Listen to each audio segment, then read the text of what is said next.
Hi everyone! Today I want to show you how to make the most delicious banana cream pie. This pie is good for every and all occasions. It's one of my favorite, by the way. So to start with, we need a nice flaky pie dough, and I'm going to show you how to do that. Put the measurement all down below so you guys can see. I need half a teaspoon of salt. And mix that in with your hands. And this butter has to be cold. We want it to be cold, so I just pulled it out of the fridge. And cut it into little cubes like this. And what I'm gonna do, I'm going to impress the flour inside the butter, like that. So do you see?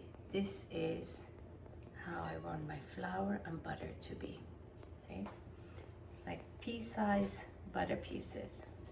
Now that this is done, I'm gonna go in with my wet ingredients. I like using the distilled white vinegar. You only need half a teaspoon of it. You want your water to be super cold, so I put ice in my water, and I'm gonna start with 3 tablespoons. Kind of scatter it around, don't get the ice. We're starting with 3 tablespoons, and then if your dough feels dry, we'll add more. I'll show you guys. Grab a fork, don't go in with your hand, and then very carefully bring in the flour and the water together. Do you see the chunks of butter pieces? These are all the air pockets that are going to be created in my dough and make it extra flaky. So I'm gonna go in with my hand, basically grab a big piece and squeeze it together, right? Then pull it apart. This is still flaky. It's not holding itself. So my flour is thirsty for a little bit more water. I'm gonna go in with half a tablespoon. Don't go in with too much. Just a half tablespoon. And that should do the trick. Pull it apart. Do you see the difference? Only half a tablespoon. It's holding itself together. It's nicely hydrated. Now what I'm gonna do, I'm gonna quickly bring the dough together by least amount of kneading. Nice technique is tearing your dough and folding it on top of each other like that, like so. You see, I tear it and put it together. That way you're not kneading your dough. You're just mixing everything together, making sure, there it is. Pick up every piece. And I want to show you, do you see all the little beautiful layers? Yeah, that's what you're looking for, these layers. See? Flour here. And then bring it back to the surface. Now very quickly, I'll knead it maybe a few times. Bring the dough together there. And it is done. How easy it was, see?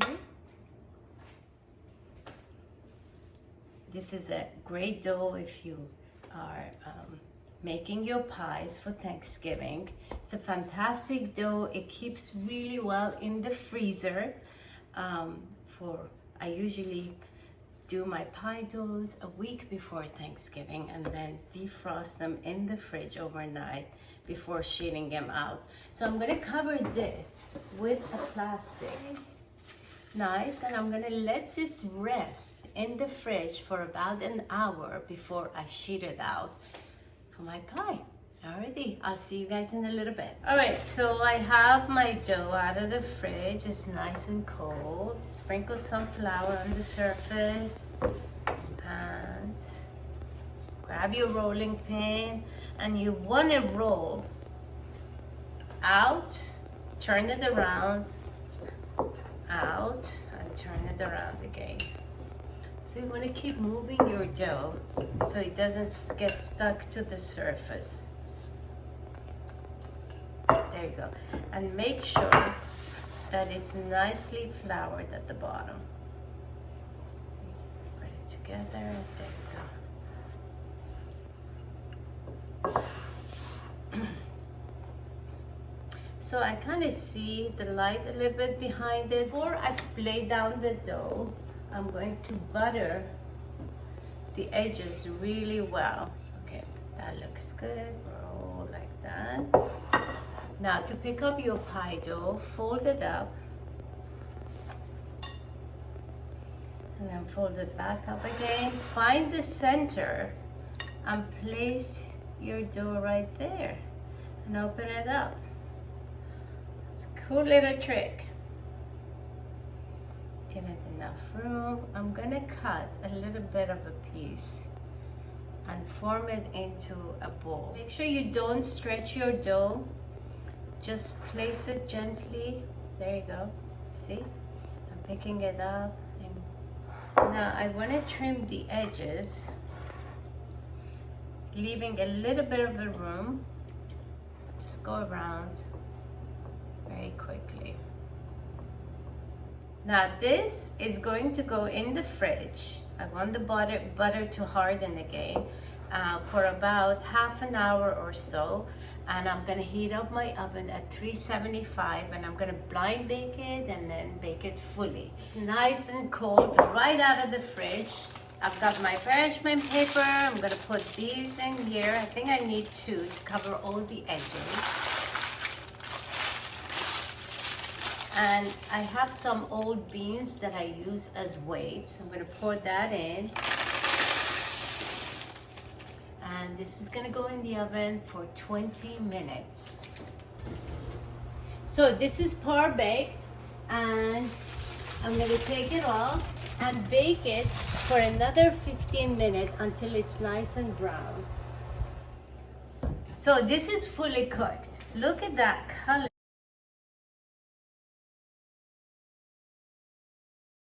I have 3/4 cup of heavy cream. I'm going to pour this and I'm going to put this on simmer. I want it to be nice and warm. To add my sugar and water.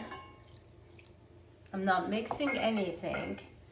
A little bit of lemon juice, maybe 3/4 of a tablespoon, and 2 tablespoons of corn syrup. Corn syrup is so important when you're making caramel. If you notice, I have not mixed it, I have not touched it, and this is going to go on a medium heat on my stove. So when you make a caramel, when you're doing sugar like this, things happen very fast. You want to keep your eye on it, and the color of your caramel is going to be the color that this sugar turns. Right now it's way too light. Do you see? Still not there. Okay, do you see the edges get darker first? So you see the color's changing, and it changes so fast. I do want it to be a little bit more darker. You see, that's a beautiful color. Maybe 20 more seconds. Okay, this looks like fantastic caramel color. Yeah, this is ready. I'm going to turn off the heat. So important to turn off the heat. Now this is really cool. Now the caramel, do you see what a beautiful color that is? Look at that. Such a gorgeous color. Now stand back and then pour your cream in. All at once. There it is. And then go in. And once it kind of calms down a little bit, got a couple more drops.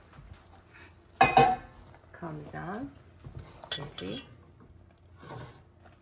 It has calmed down. Things are mixing in. I'm gonna put the heat back on medium.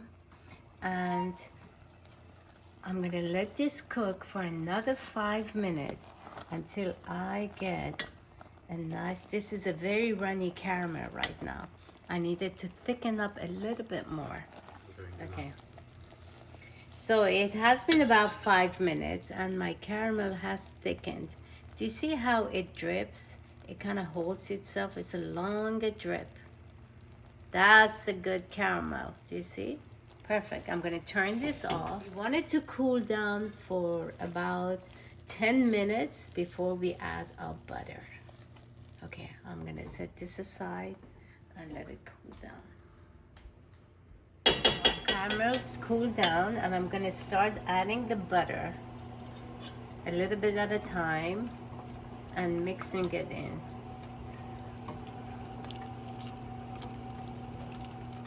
And add a little bit more.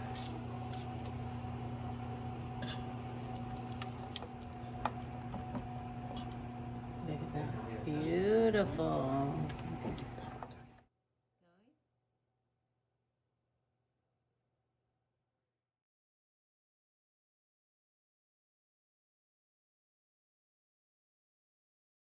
I'm going to make my crème patisserie, and for that we need 2 cups of whole fat milk. Make sure it's whole fat milk.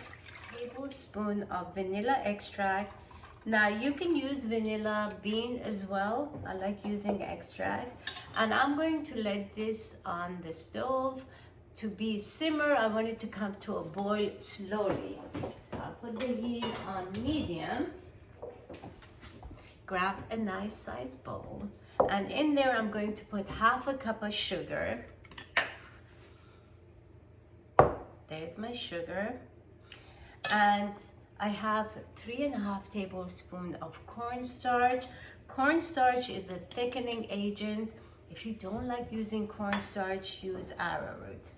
And 2 eggs, 2 nice size eggs.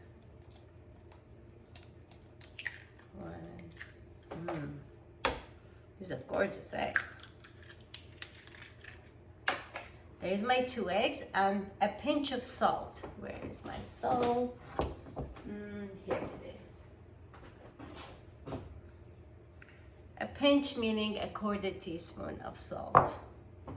Now we're gonna mix that until it comes to a paste.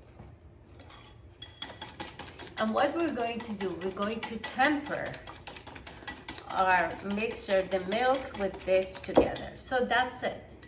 That's all that you do.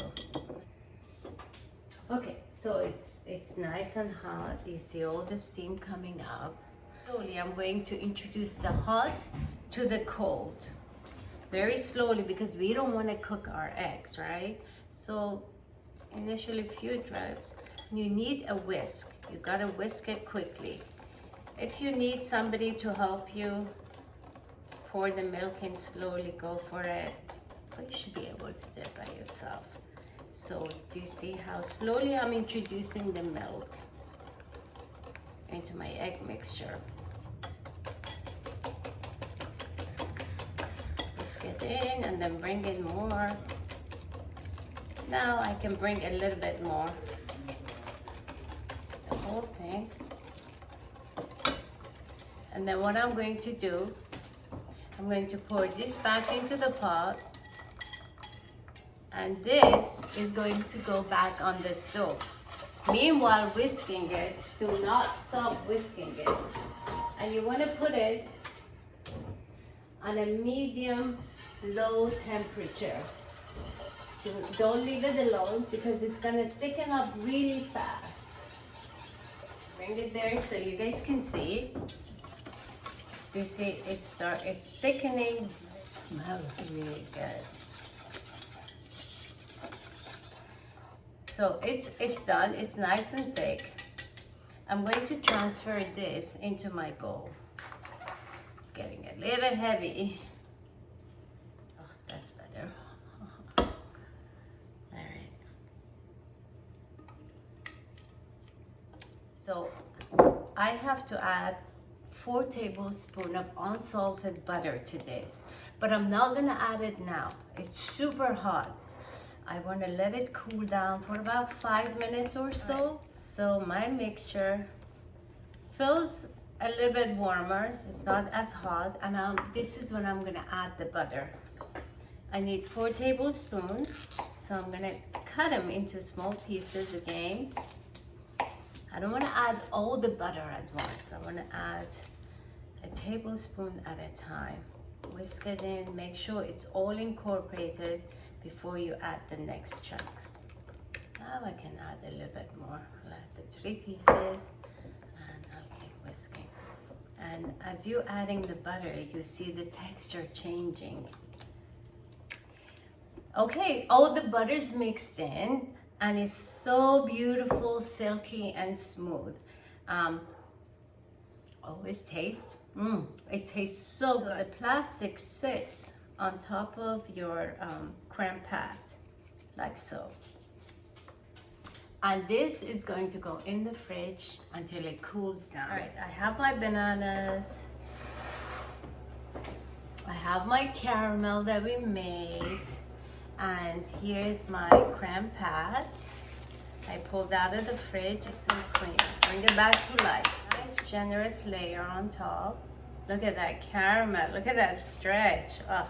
And then I'm gonna let it cool for about 10 minutes before I put my creme pater on it. Easy platter. There. Life. So I'm gonna put everything in there. Look at that, gorgeous. I'm gonna kind of press in the bananas a little. Okay. I think we have bananas in every bite. Better? So here I'm whipping the heavy whipping cream until it's a soft peak. I added 3 tablespoons of powdered sugar and a teaspoon of vanilla extract. It's nice and soft, beautiful, nice. See? Perfect. Heavy cream in a piping bag. I'm gonna put a layer of cream. You could continue doing this, or you can kind of show off your piping skills a little bit, which I like to do. I just got a small hole at the end and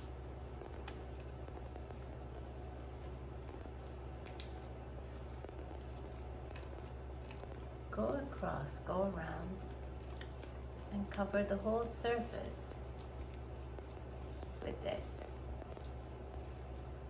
So that looks gorgeous like that, but we're gonna finish it off with some shaved chocolate. I like to use the dark chocolate, but you can use milk if you like. So beautiful. So this pie is really good if you let it rest for 3 or 4 hours in the fridge before eating it, or even better overnight. So this is perfect to make the night before and have it. It always tastes better because everything's married into each other, all the flavors. Absolutely gorgeous, beautiful. All right, we are done, and that concludes our banana cream pie video. I hope you guys enjoyed this and you give this a try. This is truly the labor of love.